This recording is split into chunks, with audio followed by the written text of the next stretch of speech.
Hey guys, Tyler Berger here with BassFishingHQ, and I'm getting rigged up for a Tuesday nighter, about to go out and fish here, so really excited for that. But I thought I would go over today how to win bass tournaments, how to win your weeknight tournament, how to win maybe that Saturday or Sunday open tournament that you jump into with your friend. I thought I'd go over some of the things that I've seen that work really well for me and my partner and share them with you today. So stay tuned. I think it's going to be a really good video.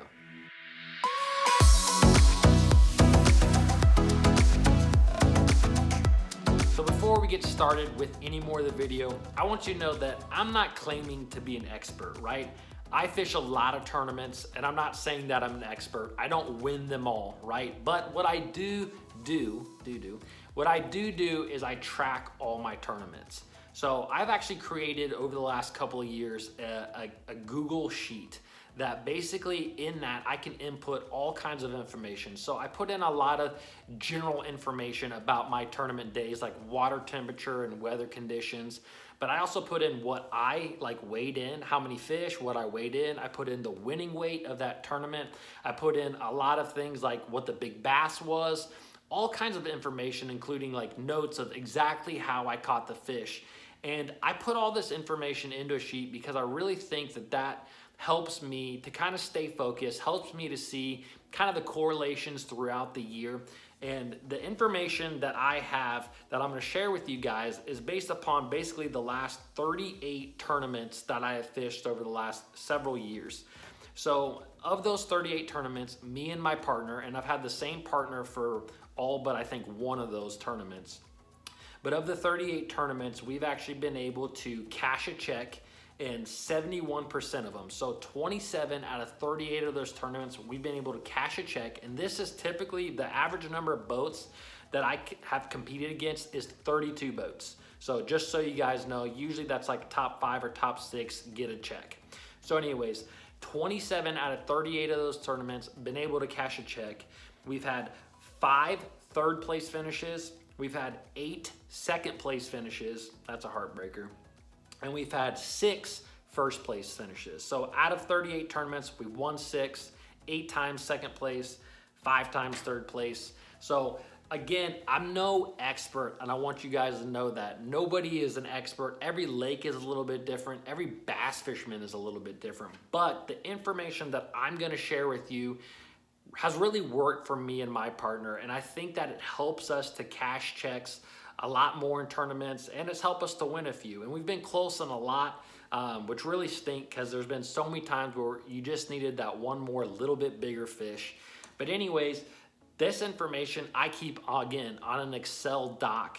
And guys, I'm actually gonna link this document that I've created in the description below. Guys, if you wanna help this channel, go down, click on the link below. It's $5 for the document, and it's gonna have everything that you wanna know about your tournament fishing. So you're gonna be able to input a lot of information in this Google Doc that's really gonna help you in future tournaments, and it's gonna track it all right there for you. All you have to do is put in the information. So if you wanna check that out, go down, click on the link below. You'll land on my website. You'll be able to buy it from there. Again, it's only $5, and I think it's really gonna help you in the future. So if you don't wanna buy it, that's fine too. I love that you're watching this video, so I really appreciate that. So looking at the tournaments that I just talked about, there's several different things that I've actually written down that I think have really helped us to do well in these tournaments, and have really helped me to do well in some of my bigger tournaments like the Bassmaster Opens that I have fished.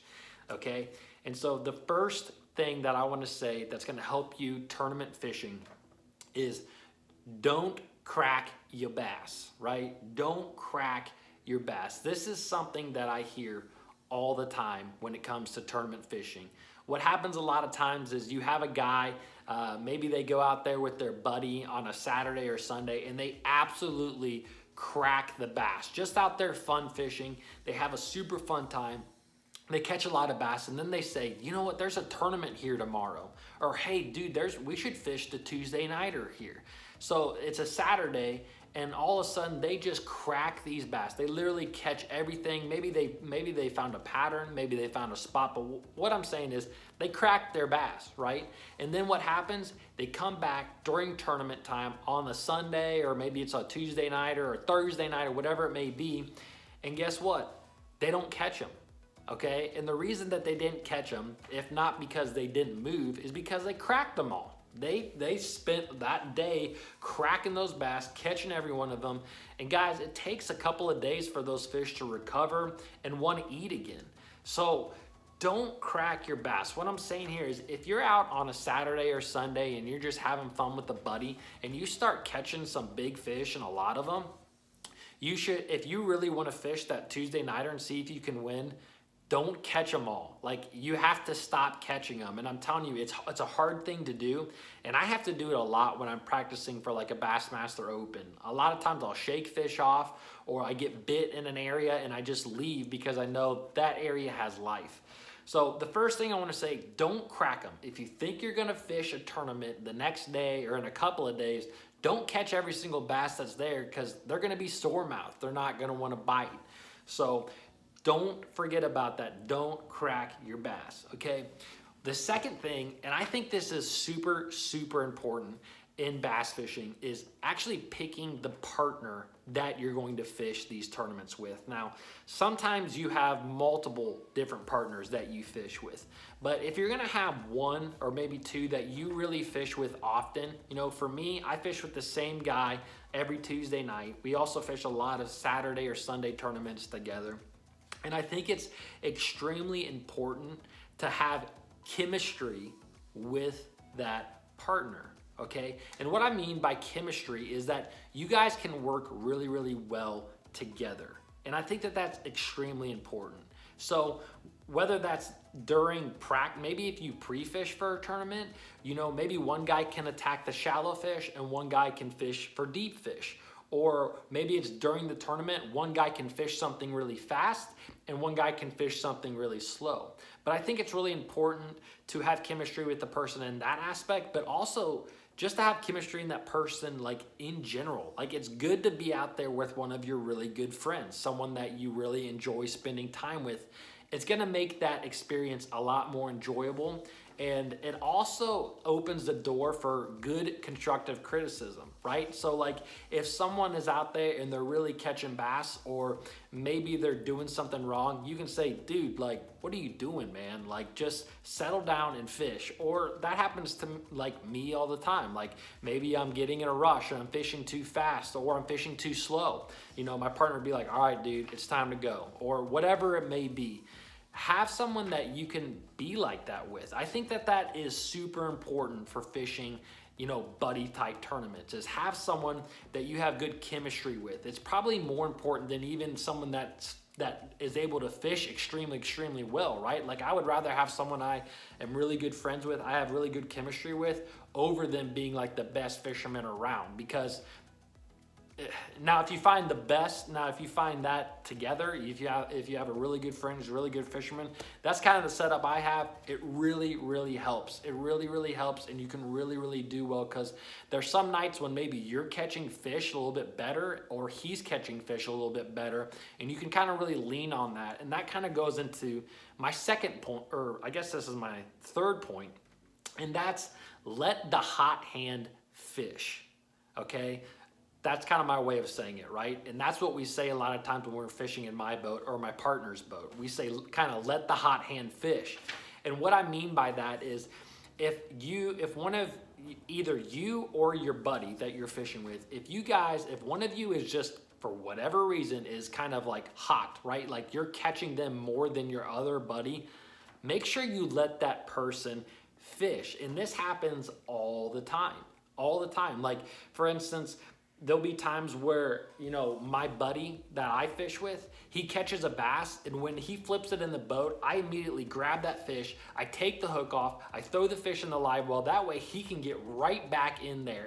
Or if I have to call, I'll call for him, and vice versa. It happens a lot in the other way too. I'll be catching him, he actually sits down, he'll call the fish, and I'm able to continue fishing. And I think that's really important, because some nights you just have a guy who just has I don't even know how to say it, but they're just in the zone. They have the rhythm. It happens often, and I think it's really important to let the hot hand fish, okay? And going along with that is kind of the whole concept of being efficient. Being efficient out on the water, especially when you're fishing like a weeknight tournament, because most of the time, that's only like a 3 or 4 hour tournament, right? You have to be able to catch a limit, and you have to be able to catch good fish pretty quickly, and being efficient is gonna help you to do that. And so, like I said, with letting the hot hand fish is be a bass caddy when you need to be, right? My partner, if I'm catching them really, really well, he will literally be like the bass caddy, okay? Like, I flip a fish in the boat, he grabs onto that fish, takes the hook out, he'll dig around with the fish, he'll call them out, whatever needs to be called or whatever needs to be done, he does that so that I can continue to fish, right? And because I'm kind of in that zone, more than likely I'm going to get more bites. And again, vice versa. If he's fishing really well, I don't even care if he's in the back of your boat and he's catching them better than you. Dude, let him take the front of the boat, okay? And that's, again, something that me and my partner do a lot, right? Like, we'll literally pull up to spots and we're switching on and off who's on the front of the boat because, for instance, he may find a spot, you know, while he's practicing that holds a lot of fish, and I want him to be able to fish it the right way, or vice versa. If I find a spot, I want to be able to fish it the right way, and he can pick up the fish that I don't. So be efficient, be a bass caddy, let the hot hand fish. I think that is really, really important when you're bass fishing, okay, in a tournament. Another thing that I think is really, really, really important is don't throw the same lure, okay? There's 2 of you in the boat. Don't do the exact same thing. And I see this all the time. You'll see 2 guys going down the bank and they're both just flipping a jig, all right? Both of them, they're flipping a jig. They're like, I don't like getting 5 bites tonight, but they're gonna be the right ones. And that may be true, but I'm telling you, you're missing fish, okay? Because if you have that partner that you have chemistry with, which we talked about, you're gonna trust him to be able to catch the fish that are gonna be caught on that specific lure. So you should fish something that's totally different because you're gonna pick up fish that didn't react to his lure, but they do react to something else. So that way you guys are almost fishing for 2 different types of fish out on the water. That's gonna lead you to be catching a lot more bass and have a greater opportunity at catching a big bass. So don't fish the same lure. If your buddy in the front is throwing a spinnerbait, maybe you should flip a jig behind him. Or if he's throwing a topwater bait, maybe you should cast a wacky worm behind him. Or maybe he's in the front and he's flipping, well then you should pick up a square bill crankbait. You should always keep it different. It's so important to do that because, again, you're gonna catch fish that he can't catch and he's gonna catch fish that you can't catch, right? So throw something different. Do not throw the same. At very least, at least throw a different color, right? There's some situations where there's not many lures that are gonna work. At least throw a different color. So if he's throwing something that's chartreuse, you throw something that's white or natural color, right? Just remember that there's only a few situations where I do think you can fish the same lures, and that's mostly when you're fishing like large grass flats or large areas where basically a bass can be caught in any direction of the boat. You know, for instance, if you're fishing a grass flat in the springtime, one of the best baits there is a chatterbait. So maybe you could catch a fish on this side of the boat, behind the boat, in front of the boat, this side of the boat. It may be everywhere. So at that point, you could pick one side and have your buddy throw a chatterbait and you can throw a chatterbait on the other side, right? Like that happens at times, but still, I still think that it's important to throw 2 different types of baits because sometimes throughout the night, they're gonna shut off on one lure, and more than likely, if you're throwing something different, you might pick up, hey, they changed. Now I'm getting more bites. Okay, now we should start doing this, right? So throw something different. I really think that that's important. I really think that's gonna help you in your tournament fishing, okay? And one of the last things I want to talk about is how do you actually win a tournament, right? What it comes down to is having the 5 biggest fish. So just remember that. You have got to catch the 5 heaviest bass in comparison to anywhere else. Now, depending on what lake that you're fishing and what time of year, that might mean you have to catch 5 big fish. That means you might have to catch 2 big ones and 3 limit fillers, or maybe it's just 1 big one and 4 limit fillers. You know your lake very specifically. So if you know that you need to catch a 3 or 4 pounder in order to even possibly have a chance at winning, then you have to fish for that fish. You have to throw lures that you think are gonna trigger a bigger bite. Now, whether that is something big, like a swim bait or a big topwater, that might be possible, or a glide bait, but sometimes it's just having something that's different, right? It might be something that is smaller than everything else. Again, that kind of goes back to fishing something that's different than your partner.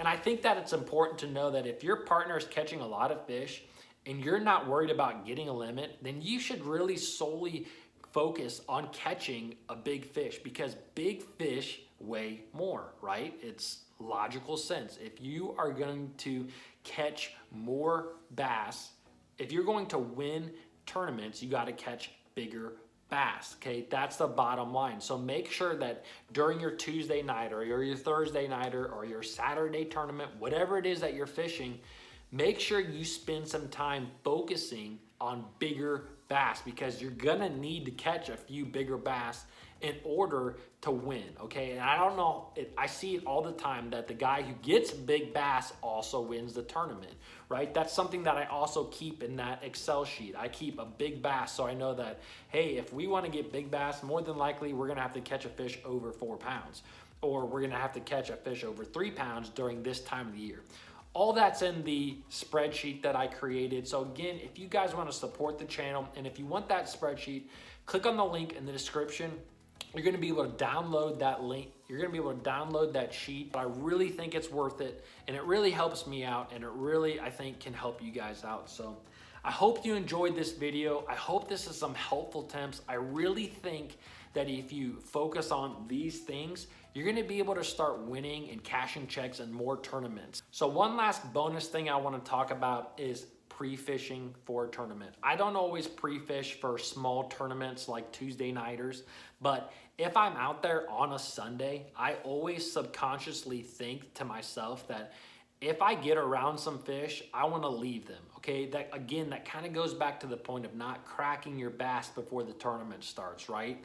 Don't catch them all, because if I'm actually pre-fishing for that tournament, I don't want to catch everything that's there. I want to catch one, see how big it is, and then if I'm getting another bite, I might shake it off, or I might maybe catch just one more and leave, right? There's only a finite amount of fish in an area, and I don't want to jack them all before I actually have the tournament and it actually means something. So keep that in mind when you're fishing. Guys, I really hope you enjoyed this video. Leave a comment below if this helps you. If you have a question, also leave that below. And if you could like the video, that'd be great. If you could share it with one of your friends, that would really be awesome for me. So guys, I hope you enjoyed it. I'll see you in the next video. Have a good one. God bless.